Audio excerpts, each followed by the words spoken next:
This is a bowling ball, and this is a cake. What? This show is insane. You are all here because you are all talented at making cakes that look like everyday objects. Oh, that is cake. And now, that incredibly specific skill Wow. can earn you thousands of dollars. Wow. Whoa. Exceptional. I get to ask the best question ever. Is it cake? What? Is it cake? I don't know.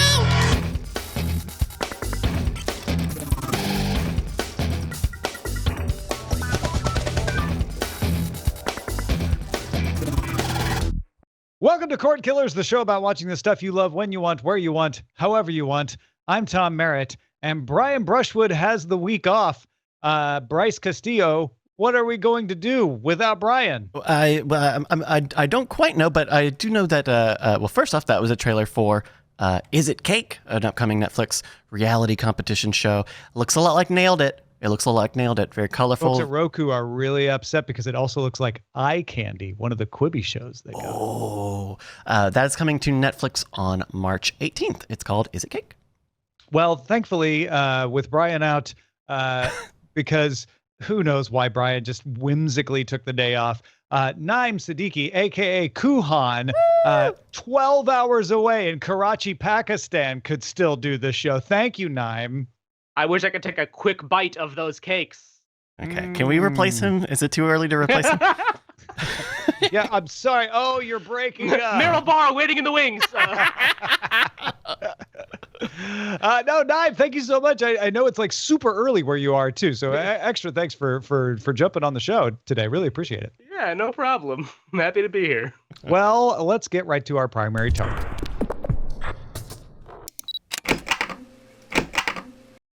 Pretty soon, you won't have to hear me nag about how Discovery and Warner Media haven't completed their merger yet, because Discovery's board approved the merger with Warner Media. It looks like the deal will finally close sometime in April. Discovery CFO Gunnar Wiedenfels told a conference, "We believe in a combined product as opposed to a bundle." So they intend to merge Discovery Plus, which has all your Food Channel, DIY, Discovery Science stuff. They're going to merge that into HBO Max. Eventually, that merger might take a while. Back to Wiedenfels, hopefully not in years, but in several months, he says. Between the two direct-to-consumer products, by the time we close to 100 million people are going to be affected as we make those changes. So that will need some very, very detailed and disciplined planning. In other words, they don't want to screw it up. So they're going to bundle at first, even though they say they're not going to bundle, and then eventually merge them together. He says, we're working on getting the bundling approach ready, maybe a single sign-on for both apps, maybe ingesting content into the other product. In other words, HBO Max show up in the Discovery Plus app and vice versa. So that we can start to get some benefits early on. The prices are the interesting part of a merged service to me. Discovery Plus is $5 a month, or $7 if you want to get rid of the ads. HBO Max is $10 a month, twice the price, or $15 if you want to get rid of the ads. So more than double the price if you want to get rid of the ads. So what do we think? New price? Are they going to change the name? Is it a smart move to aim to merge these things? Bad move? What do you think? I doubt they'll change the name. They already have like lots of branding on HBO Max. They've got Cartoon Network, branding on there. They have, I don't remember all the other ones off the top of my head, but they've got a bunch of branding on there. What's interesting to me is that Discovery had like a bunch of like lower tier streaming services like Motor Trend Plus, and I think there was an Animal Planet one and stuff like that. I wonder what's going to happen with those if they're going to continue to keep those separate or slowly roll those into the combined HBO Max. They were rolling those into Discovery Plus already. So my guess is that will keep going and it'll all be in one monster thing. But if you don't change the name, then people who think of Discovery content, which is a different demo, may not realize where it went.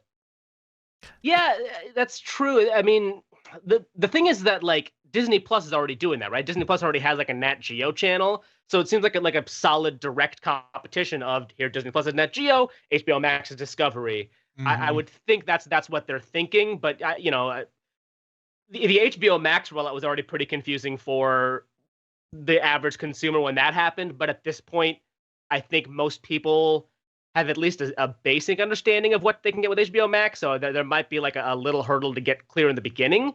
But eventually, I think people will realize, oh yeah, this is just HBO Max is the place I get my Discovery content now. And I think, you know, when we talked about the HBO to HBO Max sort of rebrand, Brian on this show talked a lot about tarnishing the HBO name by associating it next to all of the rest of the Warner stuff. But I have to imagine, like, that's like, you can't do the alternative. You can't call it HBO Discovery Max and suddenly Plus. And plus HBO Discovery Max Plus. and like, that's not going to make any of the HBO or really any of the Warner stuff look better. Like, Discovery is a well-known name, but I don't think it's not prestige name that the home box office has. And so maybe it feels like you can't not put HBO in a name, but it also feels like you can't not put Discovery in a name, which leaves you with HBO Discovery. I think the first, probably for at least a little while, the ads are just going to say HBO Max now with Discovery, and that, like, there might be some temporary branding, like how like Disney Plus Discovery in India was HBO Max. right, like Disney Plus in India was Disney Plus Hotstar for a while. I think they dropped the Hotstar. You know, so like I think it's going to be that kind of thing where here's an G4 existing Tech brand TV we know you like. Was another famous exactly. like mash-up until they dropped the Tech TV. but I think even more than what they call it is what they charge for the combined entity as well, because I would guess they would want to just keep the $15, $10 price point. There is room to maneuver with Netflix raising prices to go up a couple of dollars. But if I'm a Discovery Plus fan, I don't want to go from $5 to $10, much less more expensive.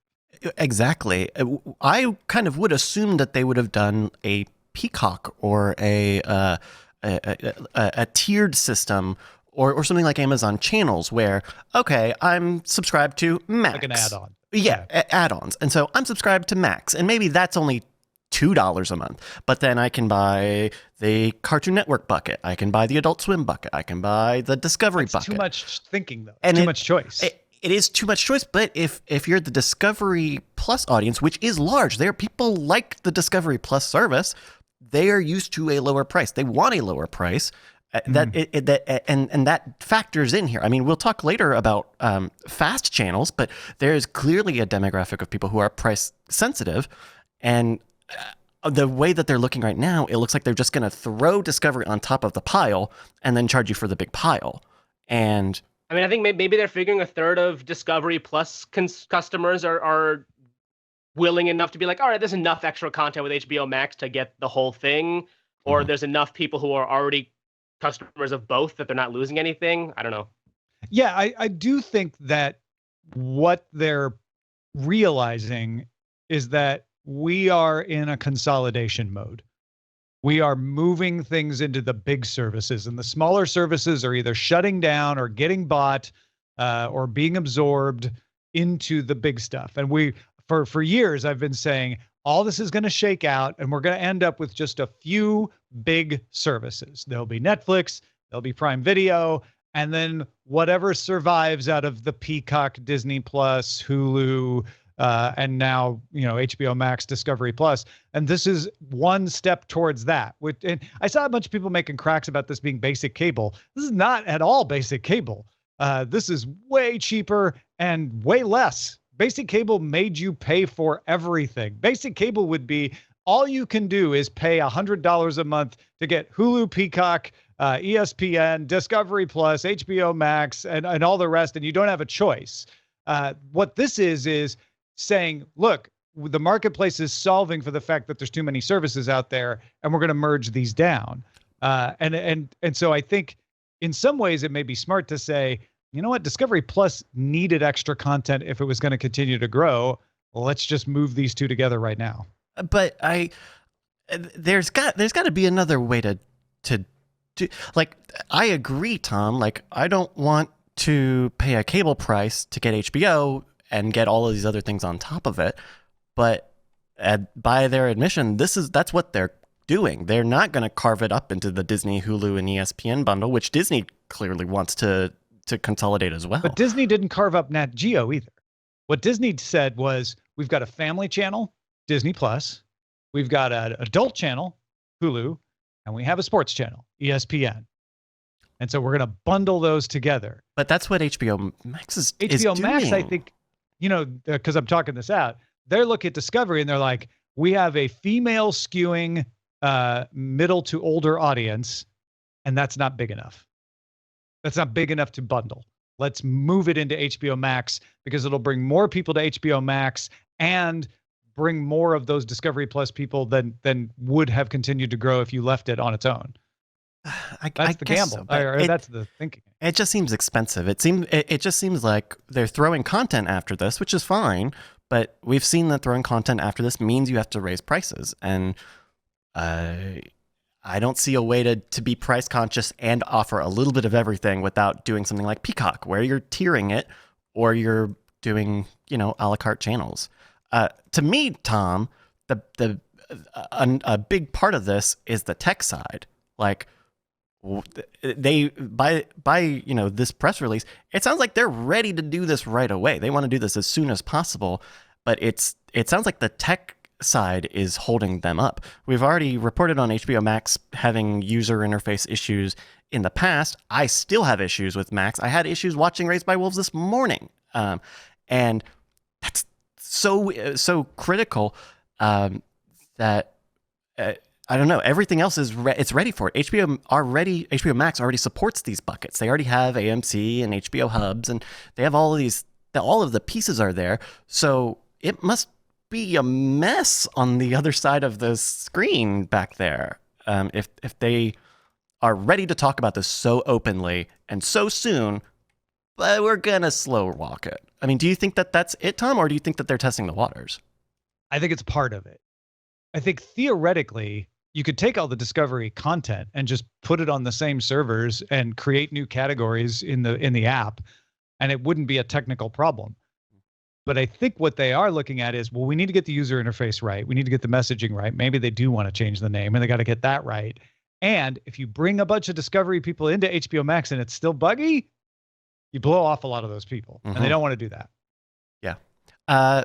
What do we think the name is going to be? I think they're just going to go with Max. They've been calling them Max Originals, not HBO Max Originals. Oh, you mean just lose HBO from the name? Just really? Max with a big X.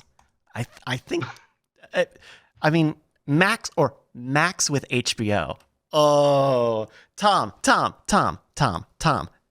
Okay, take HBO Max, carve out HBO again, put Discovery in its place. You now have a box called Max and a unit called HBO, and you can get Max or Max with HBO. Oh, they put HBO on its own tier. Because they already... That's clever. They go out of their way to delineate in HBO Max when something is or is not HBO, and they don't do that with the other networks. Oh my gosh, I think that's it. And the reason they did them both together is they already had people paying for HBO, and they didn't want to lose them. Yeah. So they did the right thing, which is like, just make it all HBO. HBO. If you get HBO, now you got HBO and more.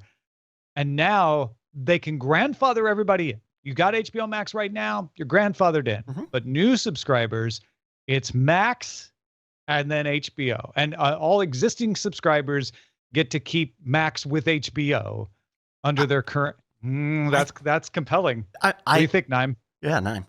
It's interesting. I just feel like that's gonna like dilute it even more for people. I think that's my only thought with that. Like, I don't know. They've. It's not what they're saying. Also, they're saying we believe one combined product, but yeah. Wow. I've so tied HBO Max, like, because I mean, my HBO Now subscription just became HBO Max, right? So like, I've so tied those two things together.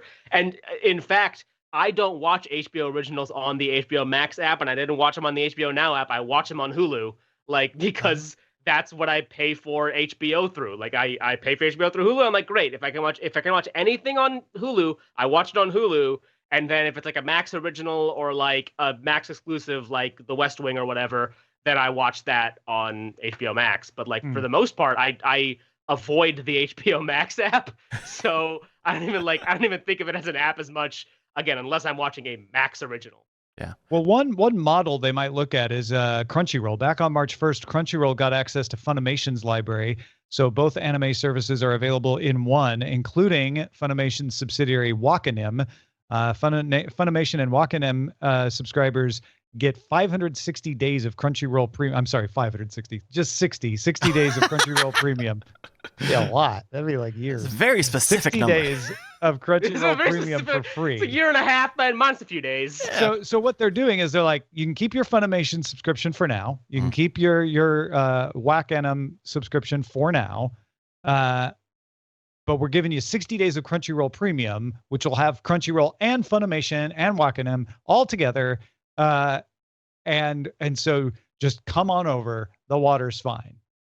So, I mean, a little icky consolidation. But if you are someone who goes and watch anime, this is going to be a huge convenience. This is Why going is to it save. icky? Isn't everybody complaining there's too many services? We just got rid of a couple of services for you. It's easy now.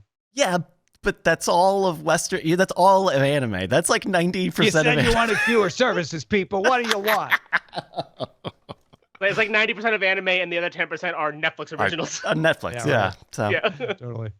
Well, folks, I guess we should come clean. The real reason Brian's not here is you're not a patron. That's right. If you are a patron, it's not you. Don't worry. This message is not for you. But yeah, Brian just couldn't take it anymore that you, the person who is not a patron, isn't a patron anymore. So, and really, you know, it's never too late for redemption, Tom. You still can go It's over true. to patreon.com/Cordkillers. that's a really good point. Patreon.com/Cordkillers is there.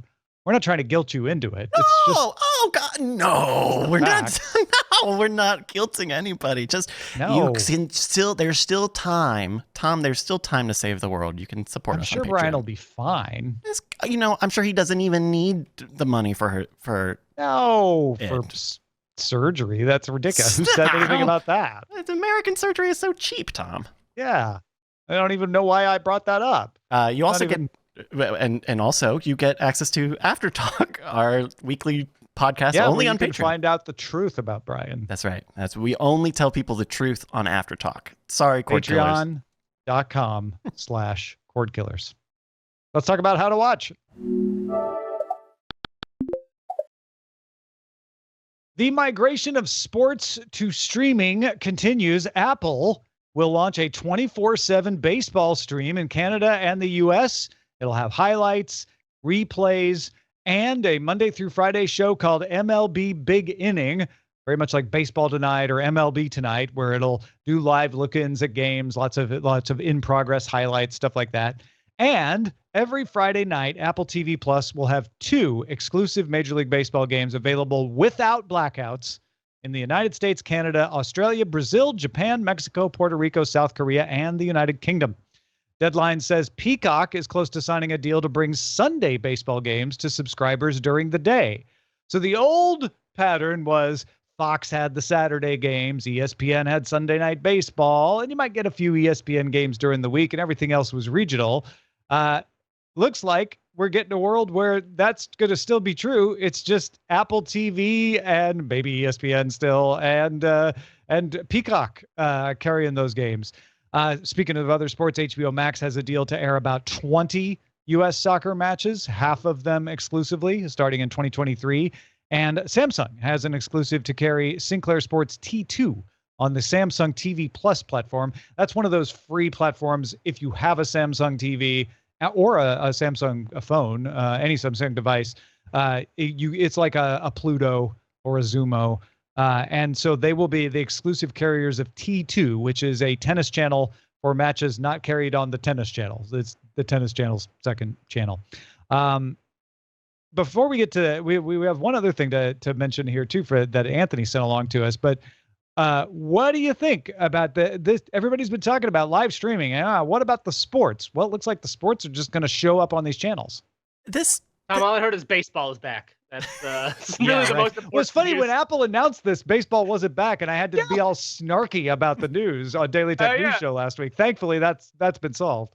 Yeah, exactly. No, it's one of those things where like I'm a person who has all these streaming services, which is funny because most of them don't work where I am right now. I'm in Pakistan, and I've got 4 streaming services that work, and they're Netflix, Amazon Prime, Apple TV, and Dropout. I think because all the Dropout content is original content. But so it's nice for them to be doing this. They started doing YouTube games a couple years ago, and as I have Apple TV Plus, I have Peacock.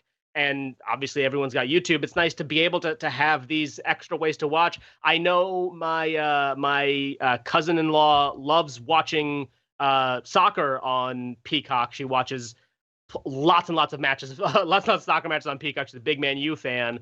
So they've already got sort of that in place. And I think they already had been doing a lot of. I think they killed the NBC Sports channel, right? So they kind of have moving that stuff over to Peacock anyway. So they've already got that infrastructure there. So it's I don't know. It just seems like a logical next step for them to make these agreements, especially as as the sports themselves are like, if we can grab another bucket, then sure, we'll give Friday to Peacock and Saturday for Friday to Apple and Saturday to Peacock or like whatever. Yeah. You guys would know better than I do, but is this spreading it out too thin? I mean, is 2 games on Friday going to get people on Apple TV Plus? I don't know if that is a lot or not a lot, because it's not the thing that gets you to Apple TV Plus. And remember, folks, it's worth a reminder. We're talking about Apple TV Plus, which you can now even get on the Xfinity box. Like, it's everywhere. We're not talking about the Apple TV. This is just the app, Apple TV Plus. I have Apple TV Plus. Ooh, and now it has baseball too. Oh, and it has this channel.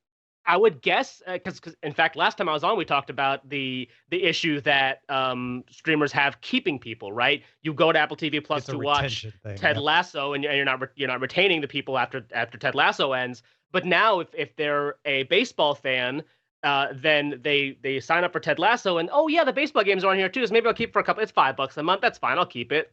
So like to watch baseball for those 6 months, because that's 6 months of weekly content that they get. And if you start opening that MLB channel more often, you're in the Apple TV Plus app more often, which means you're not going to do that thing that we all do. We're like, man, I haven't opened that app in months. I'm just going to cancel that subscription. Oh, yeah.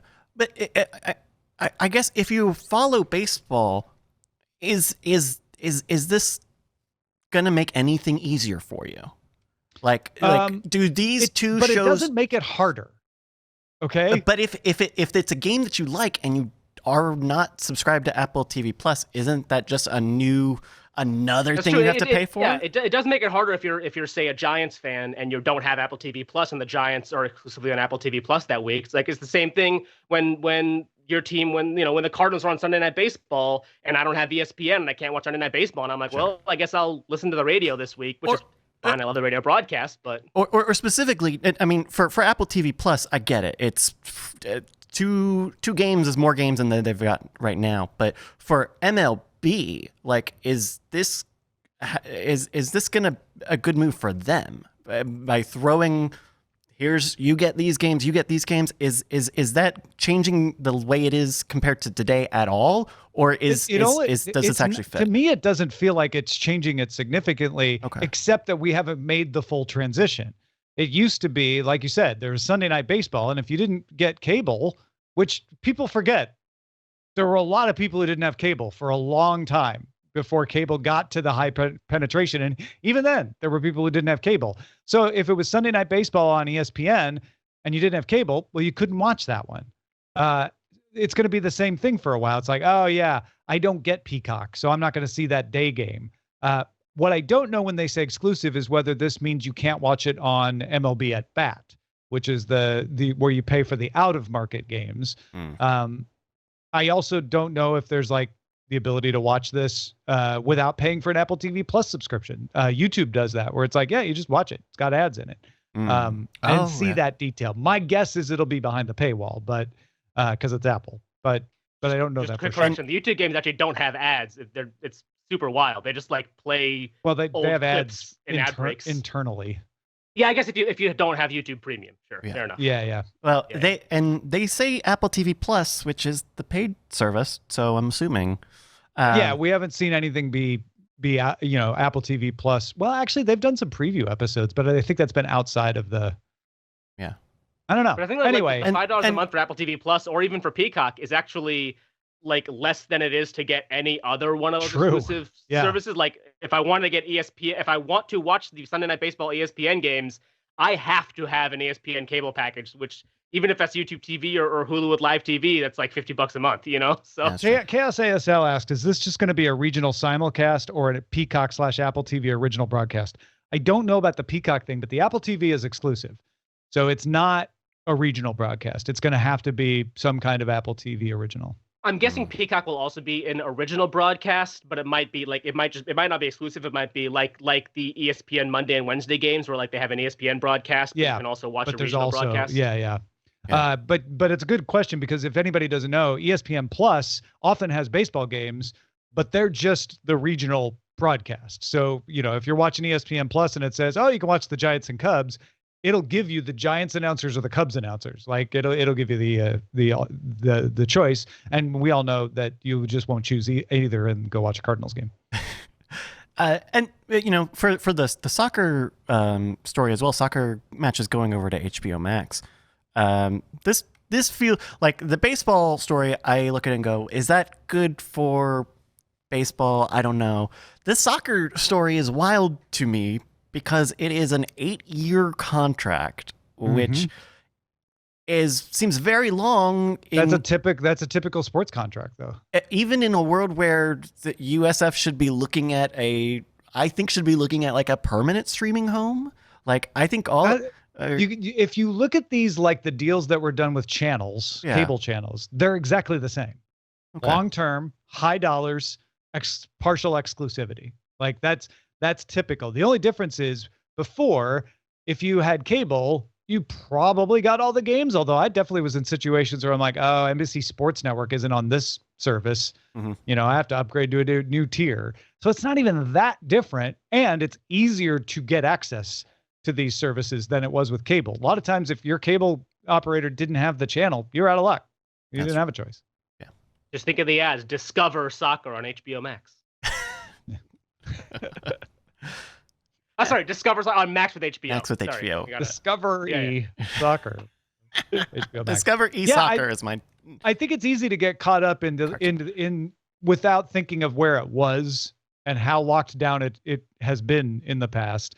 I think where we're going is, again, we'll have, 5 major streaming services, and one will have hockey and one will have basketball, and people will be like, well, I get these two because they have the 2 sports I like and I like the shows on them, and I get this one because I really like that one show. And then maybe not everybody gets all of them. Yeah. Also, Anthony sent along a story of a martial arts channel called Fight. It's what you call a FAST channel, free ad-supported channel, FITE. Going multi-platform. It's on Roku channel, the Samsung thing that I was talking about earlier, available through Tubi TV, on Pluto, Redbox, Plex, VIX, Univision's Prende TV, Zumo, LG, Local Now, Rad TV, Sports TV, Viva Live TV, Select TV, Zingo, Giniko USA, Fluid, Cloud TV, and numerous other streaming video on demand players. No, I didn't make these up. Those are all actual services. Sounds like they have a tech partner who could submit to all those backends at once. Which way will FAST go, Pandora or iTunes? Yeah, this is interesting to me because we just talked about, okay, these sports deals are being done like cable TV deals, but then you've got this, which is like when you put music up on iTunes, you just say, I want it to be on 100 stores, go and do it. Is there going to be a little bit of insight, and that's probably dangerous, but I have a little bit of insight in how this is done because my wife runs the Rotten Tomatoes channel that is available on Zumo, Peacock, Samsung. Feel like I'm missing one. Roku. It's on Roku also. And I know with that, they have one publisher that they work with to set up their schedule and, where the ad breaks go and all of that. And then that publishes to their partners. And what it sounds like is that Fight just made a lot of partnerships. It was like, yeah, sign us up. What do you want? We're publishing, take our stream. And not everybody does that because maybe they want a little more money as part of the deal or want a better rev share. But Fight either was able to get really good deals or struck really easy deals and said, just put us as many places as possible, please. From what I read, I mentioned that thing about their tech partner because it's a part of this release that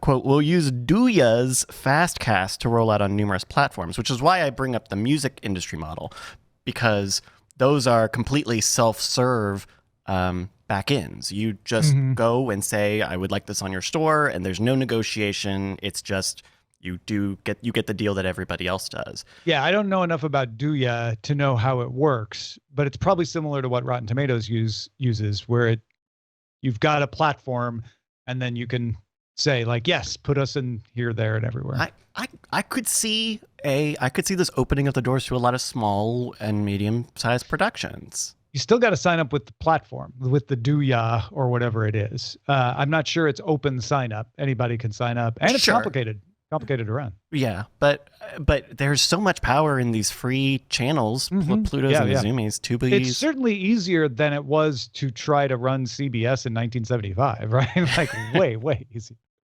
Yeah. All right, let's talk about what to watch in Under Surveillance. It's all about location. Under Surveillance. We got a triple of trailers today. Disney Plus's Obi-Wan Kenobi came out with a trailer finally. Arrives May 25th. What do you think, Naaim? Did you watch the trailer?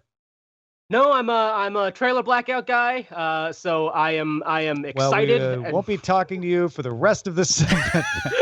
Well, for what it's worth, I do usually watch trailers for stuff I don't care that much about, which does include the other two things. But I also kind of do, because like I still haven't finished Breaking Bad, so I haven't started Better Call Saul, so we'll get to that. But I'm excited for Obi-Wan Kenobi. I'm excited to see it. I don't need to see a trailer to get excited for it. So I'm pumped to see it, and I'm excited to see what happens. I would say I did not. Man, this Obi-Wan trailer is so weird to me because I get it. It's a teaser trailer. It's here are all of the people that you know. Here's the guy from the show and the guy from the other movie, but. As someone who doesn't know who those guys are or the kid that he's stalking, this is just a very weird perfume ad where there are explosions. Like, I get it, but I want these blockbuster shows and franchises to like have stories and tell people what the stories are going to be and tell them what's going to happen and who these people like. I don't know. It's not for me, obviously. It's a teaser. Yeah, and it's a teaser. I'm Teasers don't have talking about it with the two worst people on earth to talk about this with.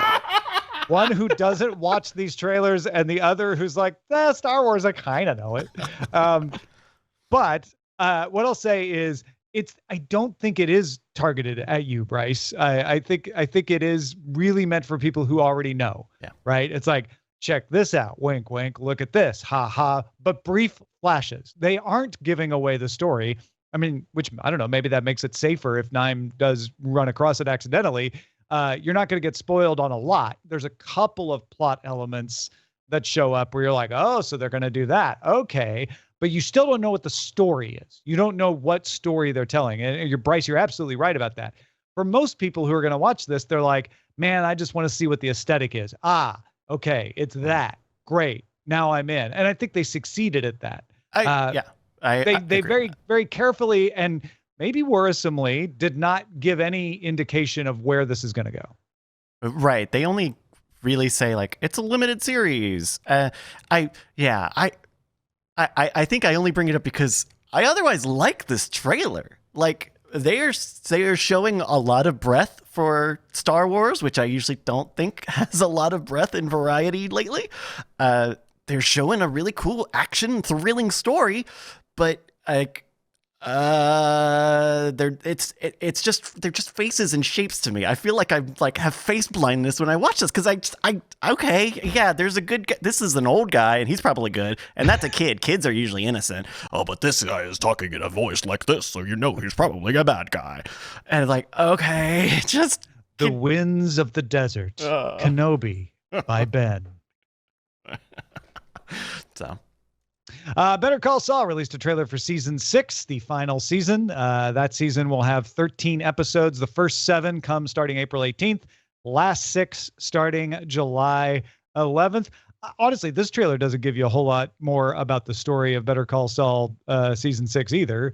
But it shows, showed me as somebody who's caught up and excited for the season to begin enough to get excited about it again. Yeah. At least this one shows things happening compared to the Obi-Wan I don't know one, if it does, or if it's just that these first 5 seasons better. Well, because I was getting on my high horse about this when I was looking at the doc earlier too, and so I noticed in like the write up for the Better Call Saul one, it's like they tell you they were like, okay, and remember this is how the end of the season ended, and so you watch the trailer, and maybe it's because I read that little recap that they put in the story. The Variety article. I read the article, and so I was like, oh yeah, that is from the end of this thing. Oh, these people are doing this thing. But that's like, I don't know. I guess it's the same thing. It's in the middle of the franchise anyway, and I don't know. And Naaim, you said you have not started Better Call Saul because you're finishing Breaking Bad. But did you watch this trailer? I did not watch this trailer. Okay. No, I'm very excited to watch all of Better Call Saul in the not too distant future. Just binge it all from beginning to end whenever I get around to that. That's coming soon. And finally, The Boys season 3 comes to Amazon Prime Video with 3 episodes all at once of the 8 episode season on June 3rd. And then they'll come out one at a time after that. I also watched this trailer and thought, that looks like The Boys. Yeah, yep.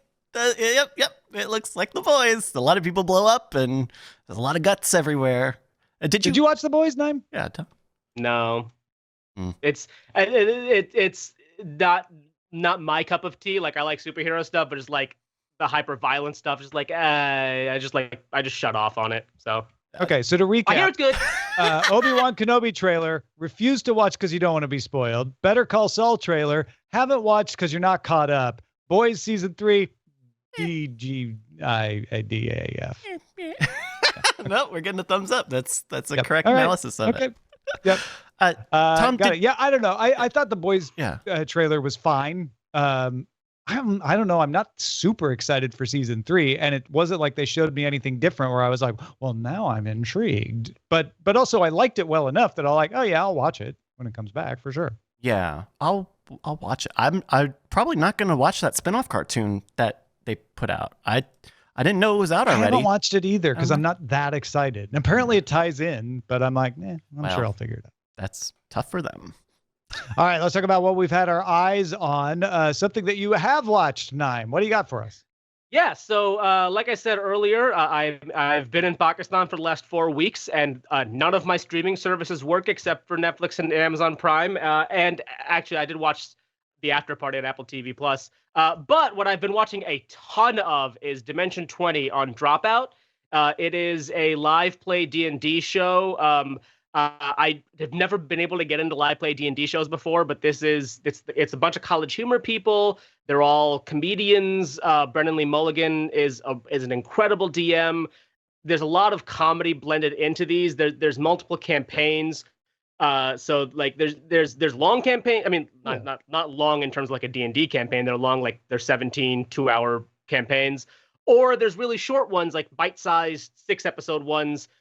Some of them might have people that you're already familiar with. The Tiny Heist one has the McElroy brothers in it, and some of the other ones might have other people that you're familiar with. Matt Mercer, if you're a big Critical Role person, is in one of the campaigns as well. So it's a lot of fun. It's really gotten me sort of more into D&D than I was in the past. I've always sort of been kind of on the periphery. I've played a few campaigns before. But I've really, I think, really rekindled a bit of my enjoyment and Dimension 20 on Dropout. On Dropout, and we don't talk about Dropout enough, ever really on Cordkillers. Yeah. It was the College Humor streaming service. College Humor went bankrupt, and it's Dropout. Dropout is trucking along. It's really mostly Dimension 20 is like the flagship show. And then there's a couple of other like game show type stuff. They actually a trailer just dropped today for a new like panel show type show they have coming out. I don't remember the name now. But it looks pretty funny. It's a comedy focused streaming service with all original content. If you enjoyed really any era of College Humor, people from every era have shown up in each of the things, and it's a lot of fun. Yeah, drop out. Nice. Very cool. Tom? I want to mention Pachinko, which is actually coming to Apple TV Plus on March 24th. But as I mentioned earlier, my wife works for Rotten Tomatoes, so we got screeners of it. It is based on a book, so the plot details aren't necessarily not out there. The book and the TV show are going to deal with 4 generations, basically, of a family starting in Joseon era Korea, which is like early 1900s, and stretching into the 1980s. So you've got people living in Korea right as the Japanese occupation is happening. You've got people moving to Japan because of that occupation and living as immigrants in Japan. And then you've got children of that family going to the United States and getting a job in the financial industry. So, from small fishing village to a pachinko parlor in Osaka to, the financial world of New York City. That's the story. It stretches across those eras. And they do a great job of tying those characters together in a way that you can tell a story across all of those different time scales. And it's about family traditions and principles and whether to sell out your principles for success and how do you define success and all of that sort of thing. And it's great. It's just really well done. It's a family drama kind of thing. So it's not, if you're not into that sort of thing, it may not be your cup of tea. But it's a really, really well told story. It's going to have subtitles sometimes because some of it's in English, some of it's Korean, some of it's in Japanese. But it's a great story. And I think Apple TV Plus is doing a great job adapting it.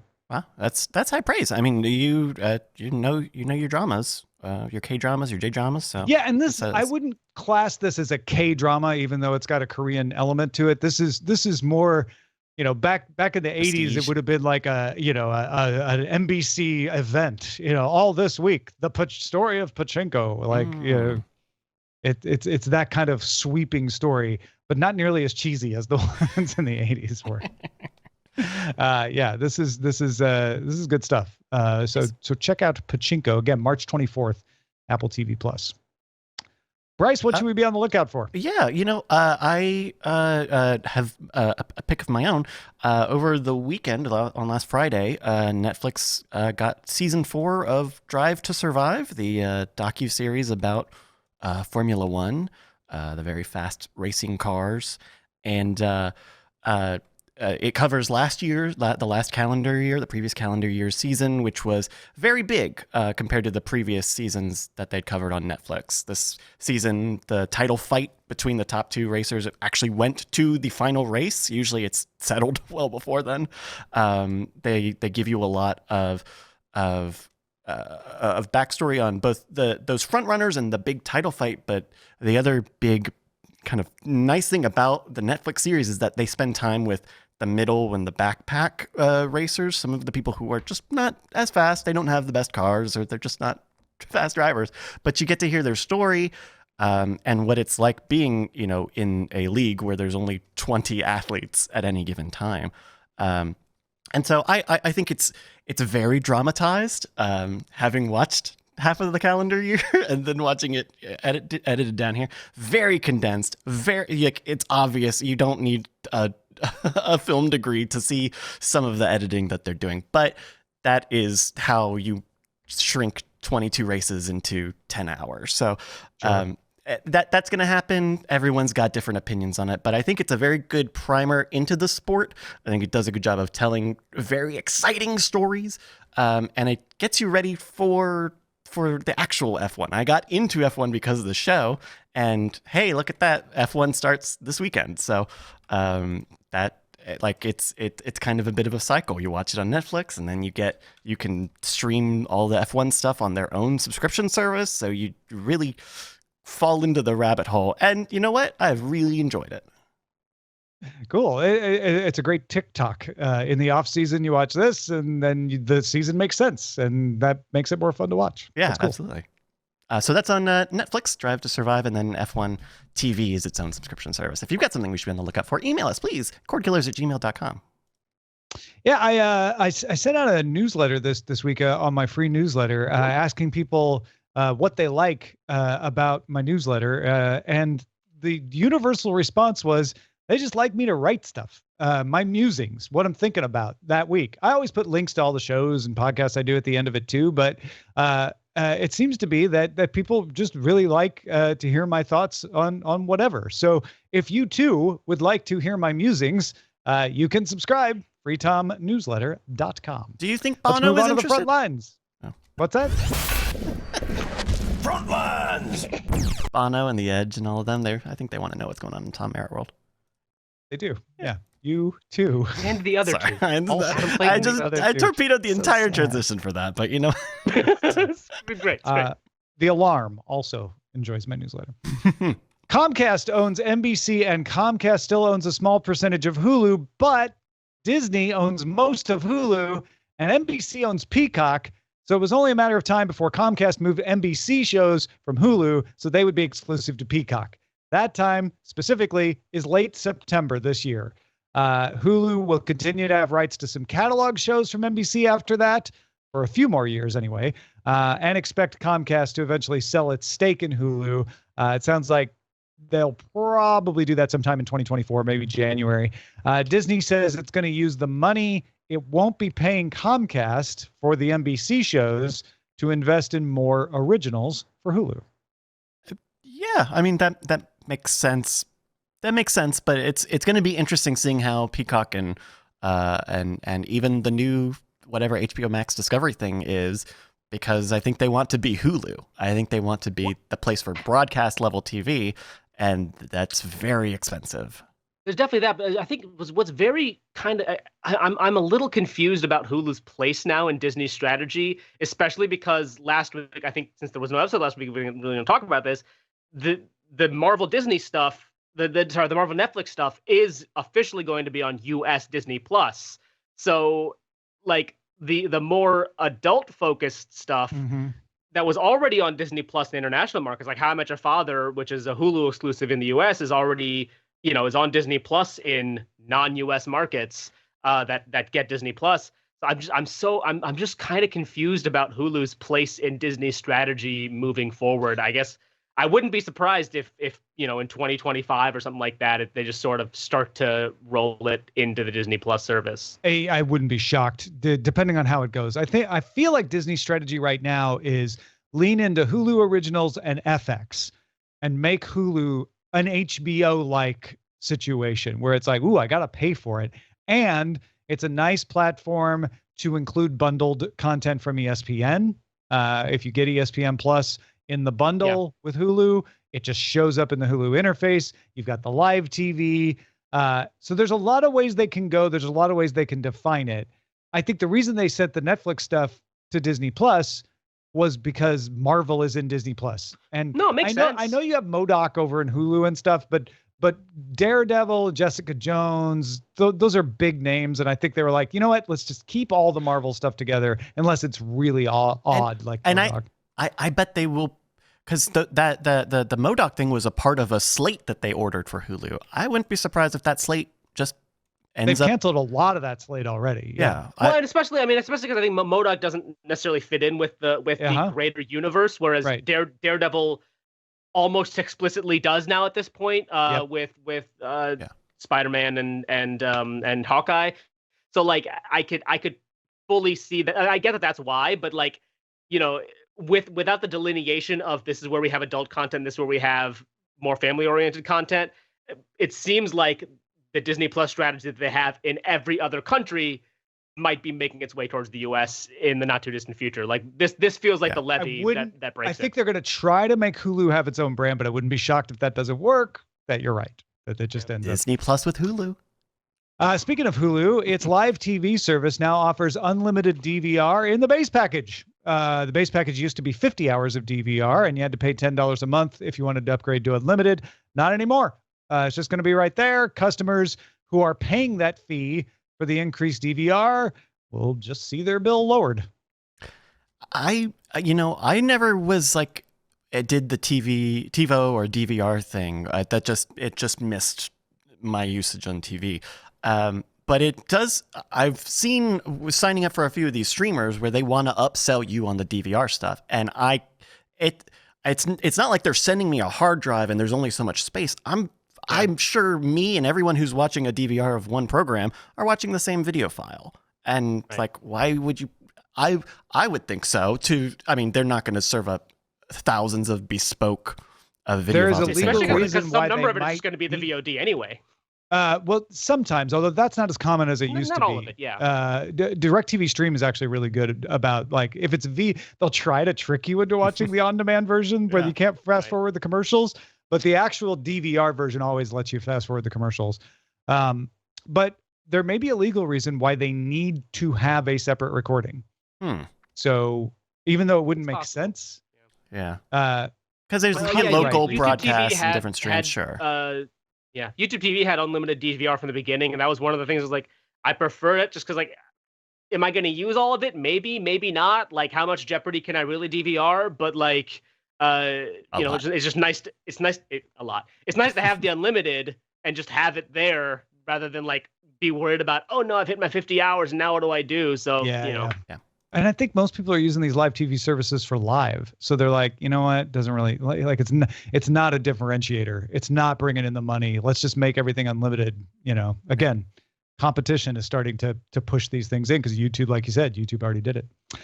One possibility to bring new money into theaters is special events like concerts being streamed into the theater. So if you're a fan of the musical act, but you can't get to the venue, or maybe you can't afford the ticket, you can still enjoy the concert.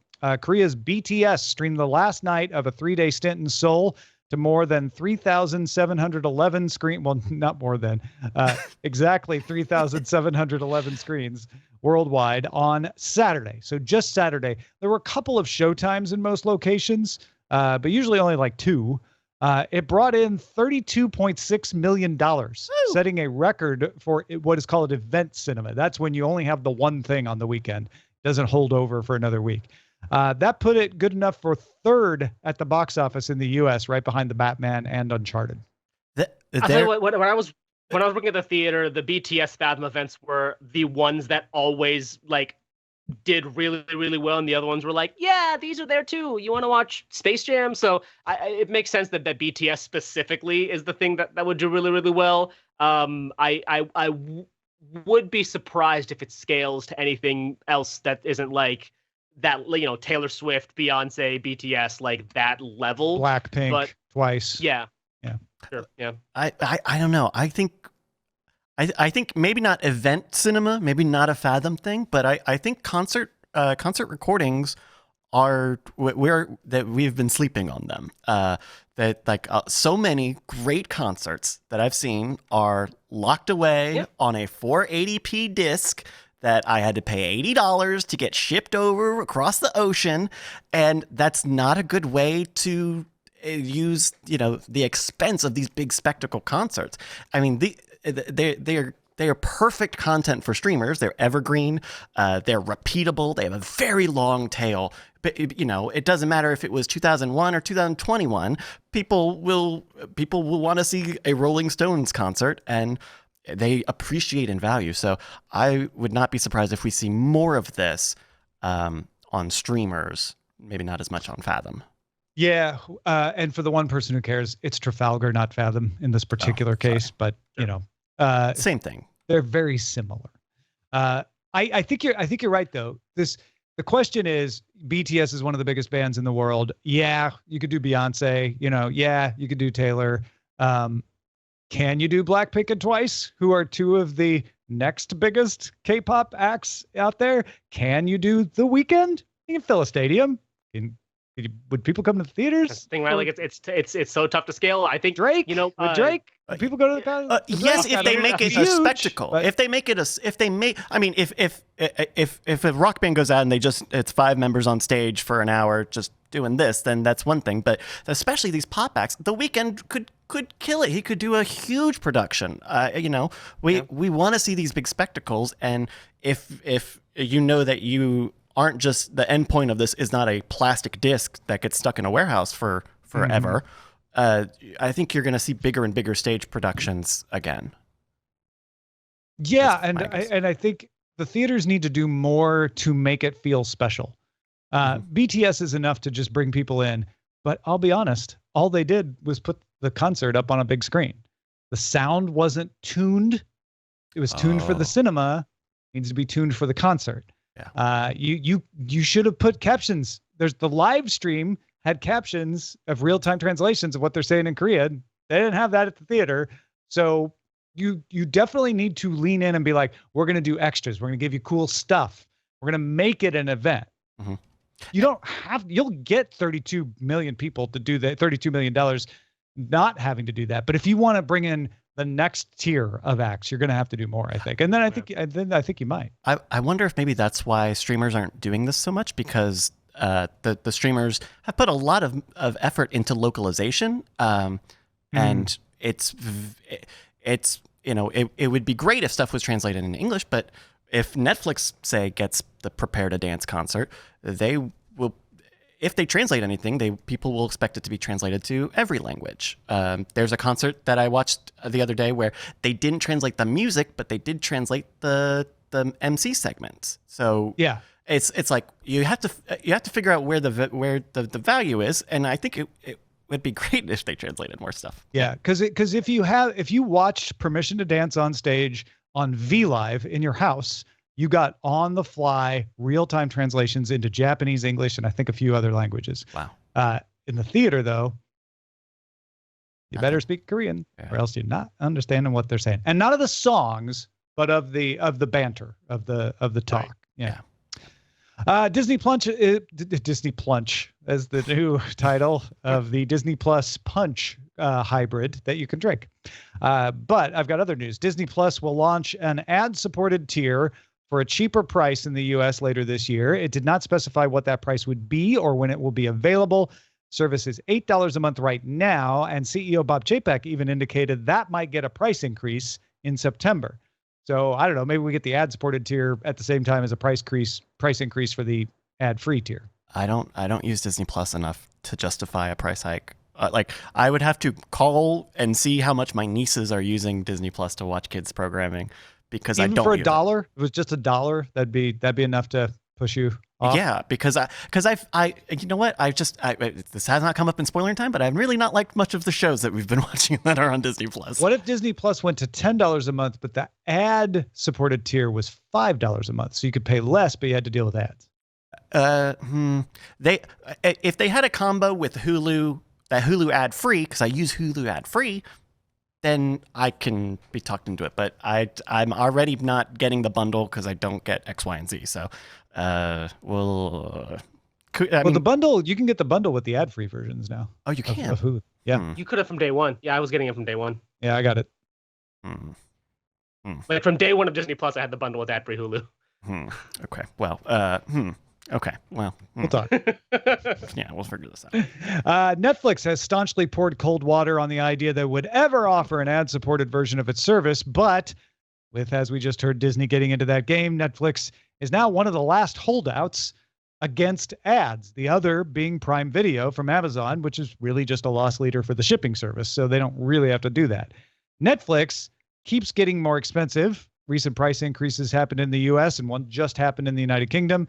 And now the Netflix line is softening. Netflix CFO Spencer Newman told a conference, "It's not like we have a religion against advertising, to be clear, but that's not something that's in our plans right now. We have a really nice scalable subscription model. And again, never say never, but it's not in our plan." So Spencer saying there's a chance. This has got to be posturing for investors, right? I mean, Netflix. Maybe. there's so many problems with Netflix putting ads. None of their content is made for it. Or market specific. Oh, yeah. Where they're like, yeah, maybe Pakistan and India will get an ad supported tier. Maybe we'll try one in Kenya. Maybe we'll try one in Mexico. I will say I appreciate that Netflix is trying other things before maybe it'll ads. be mobile only with ads and not with ads elsewhere. It could be one of those things where like there's an ad at the beginning and the end, and it's just like, hey, here's just like a That's what people don't want. I appreciate that Netflix is saying you guys are going to effing hate this if we do this, and you're seeing them do all of these other tests that people like or don't like, the auto playing trailers, all the recommendation stuff, the auto plays. People don't want Netflix to have an ad in it, and I appreciate that they are trying out other ways to change the service that is not, we're going to make you watch a soap commercial right now. Because, well, and again, and I think we talked about it on the show a few times about every time the Netflix price increases, an email comes in for somebody saying, I think I'm going to cancel Netflix because the price is too high. And I wonder if some of those people come back at a $9.99 with ads while the I don't know, what is it now, $14.99 without ads sticks around for the ad. If you want it without ads, it's $14.99. If you want it with ads, it's $9.99. Just like Hulu does, just like HBO does. I could see them doing that and potentially, I don't know. Maybe, but I think that the positioning for Netflix is different than everybody else's position. Netflix has enough people that you're looking at global saturation of the service. So I'm sure there are, more price conscious consumers out there, but I bet someone at Netflix has looked at the numbers and said, I think we don't need to expand in that way. But I don't know anything about that. There's a number somewhere where it's the cost of having to spin up the ad department, spin up ad sales becomes worth it for the potential acquisition of audience. And if they ever hit that number, they'll do it. That's my guess. Yeah. And right now they're like, that doesn't make financial sense for us to do right now. And offsetting the bad press that will come with it. It will not go over well. It won't go over well. That stuff gets over. The importance of that is, I don't mean to belittle the importance of bad press. That's usually a much smaller number in the calculus than people like to imagine. I'll just say, we still talk about, when we talk about ad-free Hulu, there's always someone who says, but not all of the shows are ad-free, even though I think all of those shows are done. So, and how much of a drag on Hulu's subscriptions has that been? Probably more than zero. I'm certain. I bet it's more than zero, but I bet it's not as much as people would estimate. I wonder. Because there's a lot of people who talk about things that they don't also do. That's true. Yeah. A few more items of note. Apple released a trailer for the docu-series They Call Me Magic about Magic Johnson, executive produced by Magic Johnson, coming April 22nd. Pete Davidson is going to star as a fictional version of himself. See, Magic Johnson had a documentary series about himself that he didn't have to pretend to be in. Pete Davidson is going to pretend to be himself in a fictional series, tentatively titled Bupkis, produced by Lorne Michaels. Apple got rights for a documentary about Formula One world champion Sir Lewis Hamilton, so that'll be coming to Apple TV+. Netflix released a trailer for season 2 of Bridgerton, coming March 25th. Paramount Plus released a trailer for Star Trek Strange New Worlds, that's coming May 5th. Apple approved a second season of The After Party. Warner Brothers moved The Flash from 2022 to June 23rd, 2023. Aquaman and the Last Kingdom to March 17th, 2023. And Shazam got moved up. Shazam! Fury of the Gods moved to 2023, from 2023 to December 16th, 2022. A few other things here. HBO Max ordered a season of The Penguin, which will star Colin Farrell as the Penguin, as he was in The Batman. Netflix announced Russian Doll Season 2, arriving April 20th. And CNN Plus launches on March 29th. Whew. Yeah. Oh, yes? No, just a lot of news. Now, when can I get Max with CNN? Okay. That's the question. Let's go to the dispatches. It's just going to be an add-on. CNN with news.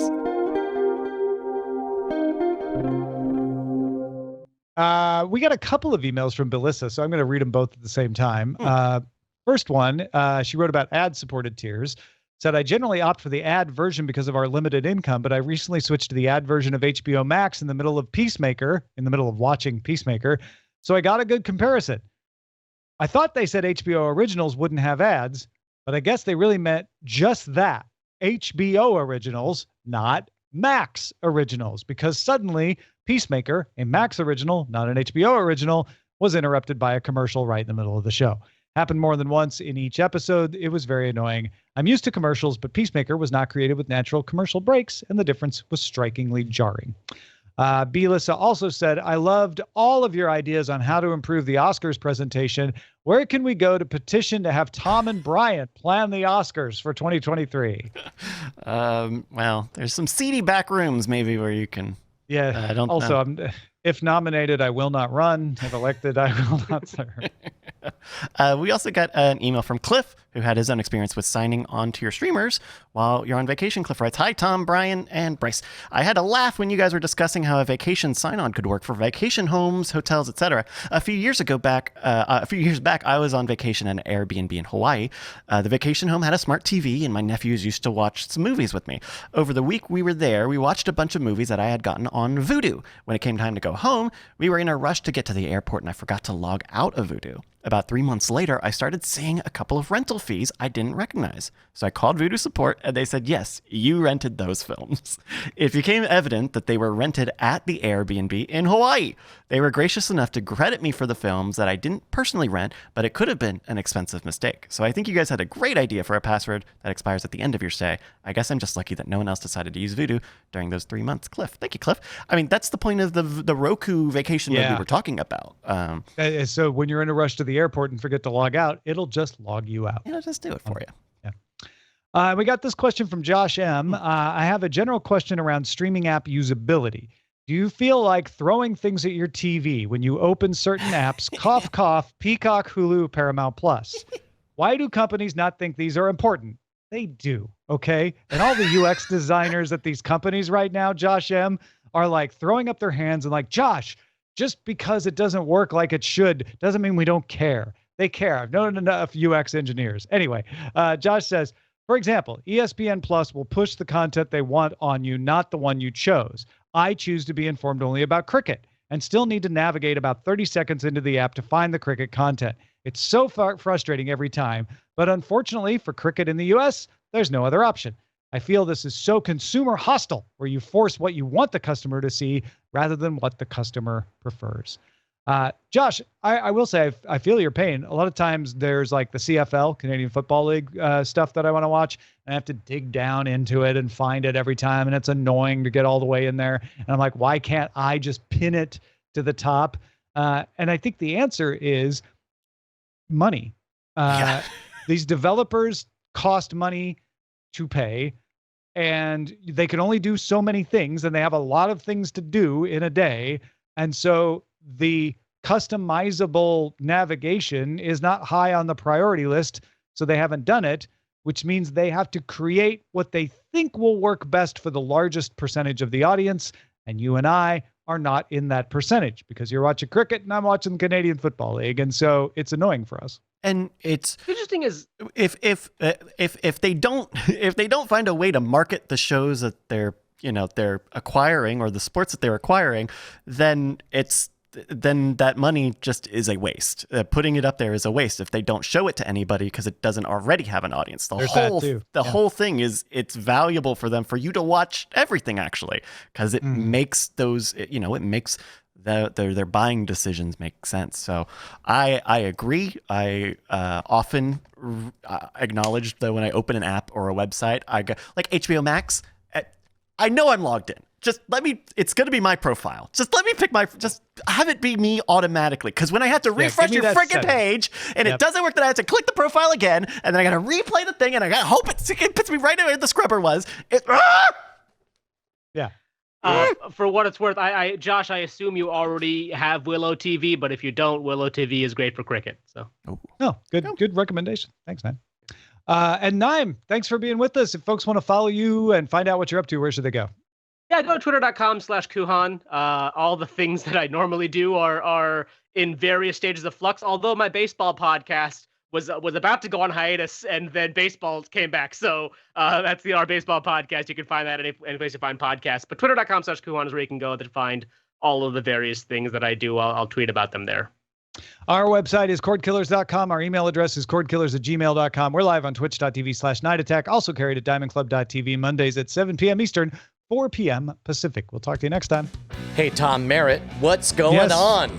I'm just hanging out here watching this scroll go by. What are you doing? Trying to set up a bit where we thank our beautiful, beautiful patrons, all these wonderful I'm sorry, names. I'm too distracted looking at these beautiful, beautiful patron names going by. Look at that one. I mean, if you wanted to be one of these people, patreon.com/cordkillers would be the place to go.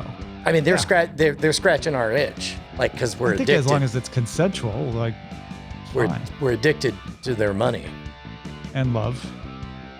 Might as well face it. Well, God damn it. Diamond Club hopes you have enjoyed this program.